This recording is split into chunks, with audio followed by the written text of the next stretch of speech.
graduate student at UC Berkeley. Our medieval lit professor walked into the classroom with a tape recorder and plopped it down on the table. And I frankly don't remember who that was. Maybe, George, you remember who was teaching medieval lit at Berkeley at that time.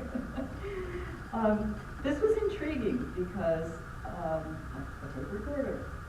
And he explained that we were going to hear some ballads because we were in medieval literature, we were studying the ballad tradition. The ballad tradition in Spanish literature is as important as the epic or the novel or any other literary form.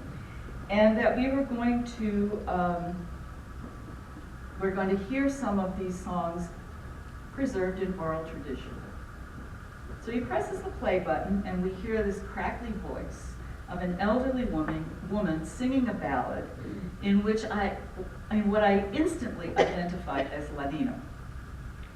Well, this was Mrs. Esther Barzano from Los Angeles, who was one of Professor Armistead and Silverman's most prolific singers.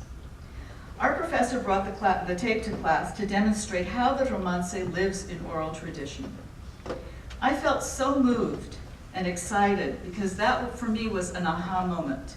It was the moment where my cultural heritage and my intellectual interest came together, just like that. It was like a magnet.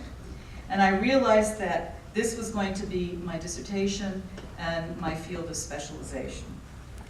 I wasted no time in contacting Professors Armistead and Silverman, who had recorded a rich trove of ballads, both in Los Angeles and Seattle, in the mid-1950s. And they immediately embraced me and to mentor me, and so my project became a follow-up study and collection that was 20 years after theirs, in the same places. I didn't record the same people. Some of them had already passed, and I found new ones. But some of them were the same as well. So it was kind of an interesting coming together. And these are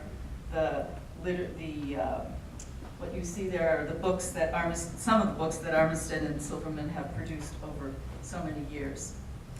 So, arrecogiendo, field work.